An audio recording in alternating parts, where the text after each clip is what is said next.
Good afternoon everyone. Hello दोस्तों, मेरा नाम गजेंद्र कुमार है।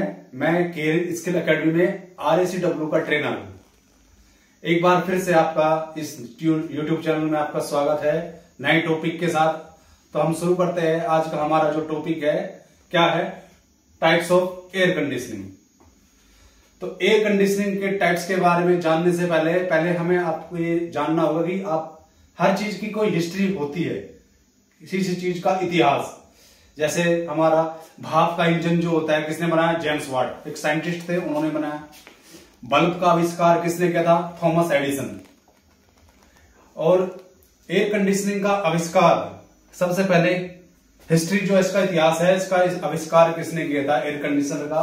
वो हमारे सन 1902 में the first modern electrical air conditioning unit was invented by Willis Carrier. जो हमारे जिन्होंने इसका आविष्कार किया उन साइंटिस्ट का नाम था विल्स कैरियर। उन विल्स कैरियर ने सन 1902 में पहला मॉडल इलेक्ट्रिकल एयर कंडीशनर तैयार किया। जो ये विल्स कैरियर थे, ये न्यूयॉर्क शहर में एक बफेलो जगह है, वहां के रहने वाले थे।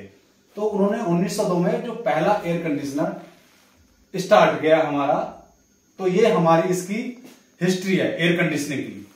क्योंकि कोई भी हम कोर्स करते हैं, कोई भी बात करते हैं, पढ़ाते हैं बच्चों को, तो उसमें उसकी हिस्ट्री के बारे में पता होना बहुत जरूरी है कि उसका आविष्कार, उसकी हिस्ट्री कहां से शुरू हुई।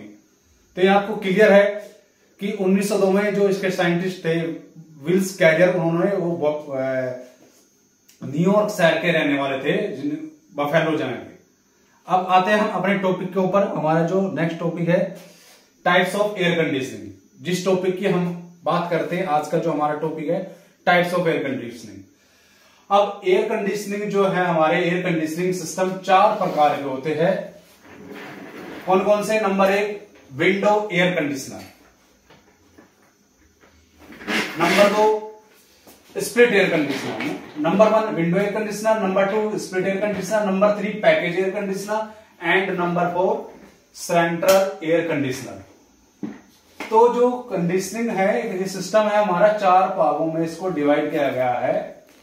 ठीक है, अब बात करते हैं हम आगे। सबसे पहले अब इस एयर कंडीशनिंग के बारे में। जो कंडीशनिंग सिस्टम है वो 2 तरीके से बनाया गया है। एक तो नॉन सेंट्रल एसी और दूसरा है सेंट्रल एसी। आपको दिखाई दे रहा होगा, नॉन सेंट्रल एसी और दूसरा है सेंट्रल एसी।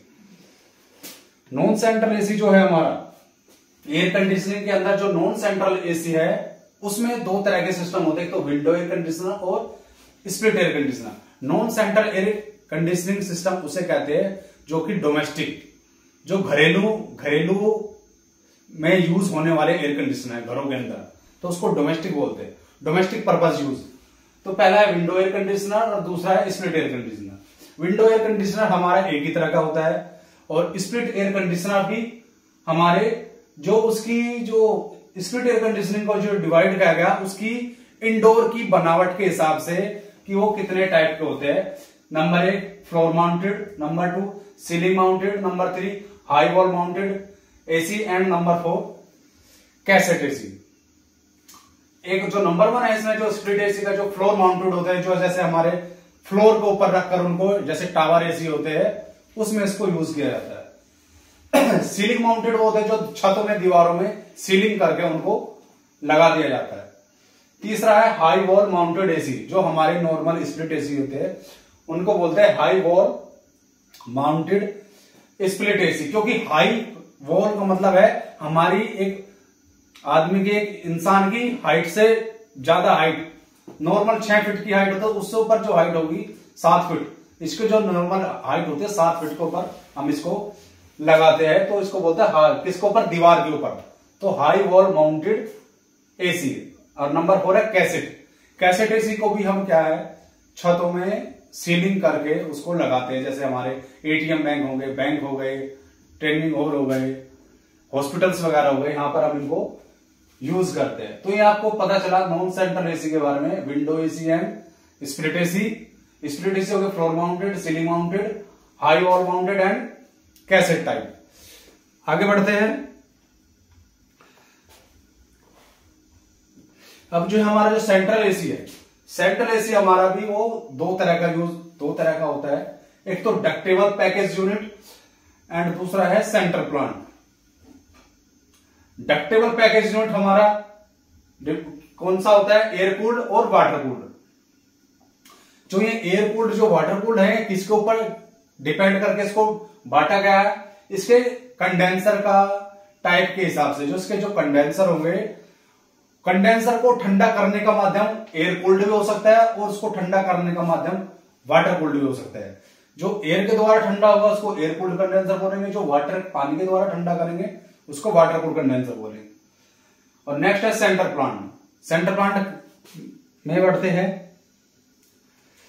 ये हमारा सेंट्रल एसी। सेंट्रल एसी जो होगा हमारा, एक तो होगा हमारा डक्टेबल पैकेज यूनिट और दूसरा होगा हमारा सेंट्रल प्लांट। डक्टेबल हमने आपको बताया है, डक्टेबल के बारे में भी आपको बताया, डक्टेबल पैकेज यूनिट के बारे में एयर कूल्ड में हो सकता है, वाटर कूल्ड। लेकिन जो सेंट्रल प्लांट है उसमें वो कितने टाइप के होंगे? VRV and VRF. वीआरवी का पूरा नाम है वेरिएबल रेफ्रिजरेंट वॉल्यूम एंड या वेरिएबल रेफ्रिजरेंट फ्लो सिस्टम। दूसरा है डीएक्स सिस्टम। डीएक्स मतलब डायरेक्ट एक्सपेंसर सिस्टम। एंड थर्ड है इसमें चिल्ड वाटर सिस्टम, जिसमें कूलिंग जो पानी के माध्यम से की जाती है। जो ब्राइन सॉल्यूशन जिसमें इवोपोरेटर कूलिंग में जो यूज किया जाता है हमारे एएचयू के अंदर, जो चिल्ड वाटर यूज किया जाता है उसको बोलते हैं चिल्ड वाटर सिस्टम। तो इसके अंदर जो कंप्रेसर जो यूज किया जाता है, जो सिस्टम के अंदर कंप्रेसर वो होते हैं